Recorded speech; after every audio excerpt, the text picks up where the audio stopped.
Hello ඉතින් කොහමද මගේ ඒ ප්ලෑන් එක ක්‍රියාවට නං වන ඇක්ෂන් ප්ලෑන් එක ගැන තමයි ඔන්න අද වීඩියෝ එක බ්‍රේන්ස්ටෝම් කරලා එහෙම නැත්නම් බුද්ධි කලම්පනය කරලා තමන්ට අවශ්‍ය විදිහට ඒ ප්ලෑන් එක හදාගන්න එක හුඟක් අයට කරන්න පුළුවන්.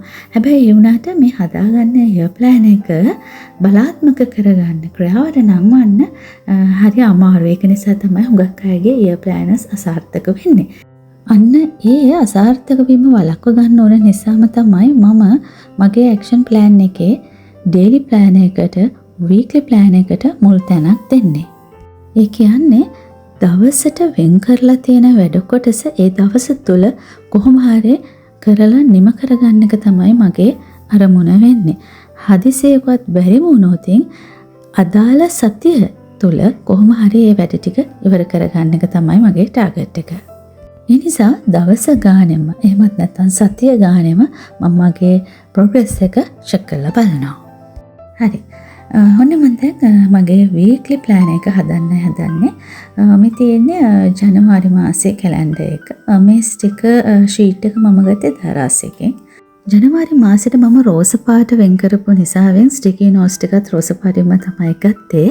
ස්ටිකි නෝට්ස් භාවිතයෙන් ඉඩ ගොඩක් ඉතුරු කරගන්න පුළුවන්. මම මෙන්න මේ විදිහට එකක් යට එකක් ඒවා අලව ගන්නවා.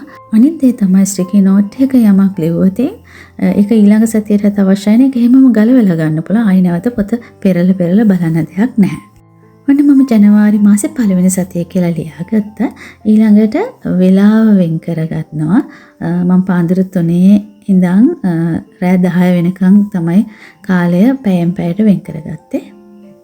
ඊළඟට පළවෙනි සතියේ මගේ අරමුණ මොකද්ද කියලා ලියන්න මම ඉඩ වෙන් කරගෙන තියෙනවා. ඊට පස්සේ පළවෙනි සතියේ කරන්න තියෙන වැඩවල අතරින් ප්‍රමුඛතාවය දෙන්න ඕනේ මොනකටද කියලා මම වෙනම මෙන්න මෙතන ලියා ගන්නවා. ප්‍රයොරිටි දෙන්න ඕනේ මොනවද කියලා ලිස්ට් අවුට් කරගත්තාම ඒ අදාළ වැඩේට වෙලාව වෙන් කරන එක එහෙම නැත්නම් ඒකට ඉඩ කඩ වෙන් කරන එක කරගන්න පහසු වෙනවා.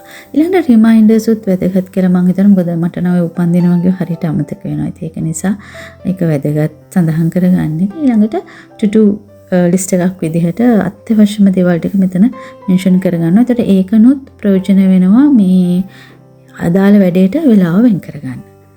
ඒ අනුව තමයි මෙන්න මේ විදිහට මම අදාළ ඒ වැඩ සඳහා වෙලාවල් වෙන් කරගන්නේ.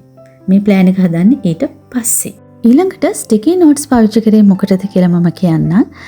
මේ තියෙන්නේ මීල් ප්ලෑන් එක. ඉතින් සාමාන්‍ය මීල් ප්ලෑන් එක වගුවක් විදිහටනේ තියෙන. සතියේම දවස් ටික එකට පේන්න දාලා. නමුත් මගේ තියෙන්නේ එක දවසට එක කොලයයි. ඒ විදිහට දවස් 7ටම කොළ 7ක් තියෙනවා. මේ සතිය සඳුදායෙන් පටන් නොගත්තට මම සඳ ඇඩ් කරේ මම කරන දේ පැහැදිලිව පෙන්වන්න ඕන නිසා. රිවිව් එකකටත් මීල් ප්ලෑන් එකේ ඉඩක් වෙන් කරලා තියෙනවා. පේනවා ඇති. සමහර කෑම වර්ගවලට අවශ්‍ය කලමනා කලින් ප්‍රෙප් කරලා තියාගත්තාම ලේසියි. ඉතින් මේ ප්ලෑන් එක තමයි මේ මීල් ප්‍රෙප් ප්ලෑන් එකෙන් මම කරන්නේ. විශේෂ අමුද්‍රව්‍ය මොන හරි ඕන කරනවා නම් සමහර කෑම වර්ග හදන්න ඒක මෙතන ඉන්ග්‍රීඩියන්ට් ලිස්ට් එකේ සඳහන් කරගන්නවා. ඉතින් ඒවා මගේ ස්ටොක් එකේ නැත්තම් ඒවා එහෙමම ග්‍රොසරි shopping list එකකට එකතු කරගන්න පුළුවන්. ඉතින් ග්‍රොසරි shopping list එක මේ විදිහට ස්ටිකි නෝට් එකක ලියාගත්තාම මේක මට මෙතනින් ඉවත් කරලා මගේ ෆයිනල් ග්‍රොසරි shopping list එක හදන්න පාවිච්චියට ගන්න හරි ලේසියි. ඒ දවසට අදාළ වෙන විදිහට විශේෂයෙන්ම ක්ලීනින් වලට අදාළ වෙන මොන හරි කාරණාවක් සඳහන් කරන්න අවශ්‍ය නැහැ. මම මේ ඊඩියල් එක ලියා ගන්නවා. ඒ විතරක් නෙමෙයි ඒ පිරිසිදු කිරීමේ කාර්යයන් වල ප්‍රෝග්‍රස් එක කොයි වගේද කියලාත් මම මෙතන සඳහන් කර ගන්නවා. මගේ පවුලේ ප්‍රගතිය හා සම්බන්ධ ටාස්ක් වල ප්‍රෝග්‍රස් එක බලන්න තමයි මේ ඊඩ වෙන් වෙන්නේ. මේ මොකද්ද? මොකක් කියලාද හිතන්නේ? කෙටියෙන්ම කිව්වොත් මේ තමයි මම මාවම චෙක් කරන විදිහ. self development වෙනුවෙන් කරන දේවල් වලින් මම ප්‍රධාන අංශ 4ක් තෝරගෙන තියෙනවා. එකක් skin care.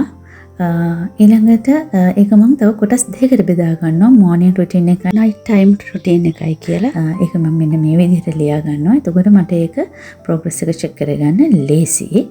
වයියකුරෙන් තියෙන මගේ YouTube channel එකේ එකත් කොටස් දෙකකට බෙදෙනවා. shorts videos සහ videos කියලා. ඉතින් අනිත් කොටස් දෙක භාෂාවක් ඉගෙන ගැනීම වෙනුවෙන් සහ පොත් කියවීම වෙනුවෙන් තමයි මම වෙන් කරගෙන තියෙන්නේ. ඉතින් මේ වගේ ට්‍රැකර් එකක් ඔයා පාවිච්චි කරනවා නම් මේක තවත් කුඩා කොටස් වලට අවශ්‍ය නම් බෙදා ගන්න පුළුවන්.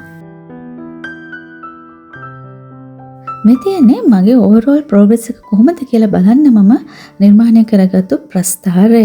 ඒකේ සිරස් අතර සතිය නියෝජනය කරනවා. හරස් අතර තියෙන්නේ මගේ පිලර්ස් 4. ඒ කියන්නේ ෆැමිලි, self development කොහොමද, ඊළඟට meals සහ cleaning and home maintenance කියන කැටගරිස් 4.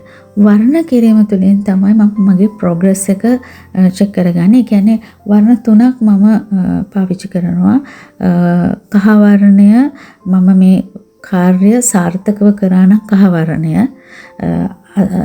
සාමාන්‍ය මට්ටමකින් 50% සාර්ථකත්වයක් තියෙනවා නම් ඒක තැඹිලි වර්ණය, රතු වර්ණය තියෙනවා නම් ඒ කියන්නේ වැඩේ අසාර්ථකයි, වැඩේ කෙරිලා නැහැ. අන්නේ වර්ණ 3 තමයි මම මෙතනදී පාවිච්චි කරන්නේ. වීක්ලි ප්ලෑන් එකට පහළ තියෙන මෙන්න මේ ඉඩ මම වෙන් කරලා තියෙන්නේ මං ගැනම මගේ රිවිව් එක ලියන්න. ඒ කියන්නේ සතිය පුරාවට මං විසින්ම මට පවරගත්තු වැඩ ටික මම කරාද නැද්ද කොහොමද කියන එක ගැන මගේම විවේචනය ලියා ගන්න තමයි මම මේ ඉඩ වෙන් කරගත්තේ. නෝට්ස් කියලා සඳහන් වෙන මෙන්න මේ කොටස පුරව ගන්න මට අර මං කලින් කිව්ව රිවිව් එක වැදගත් වෙනවා. ඒ විතරක් නෙවෙයි මෙන්න මේ ඕවරෝල් ප්‍රෝග්‍රස් එක පෙන්වන ප්‍රස්ථාරයත් ප්‍රයෝජනවත් වෙනවා.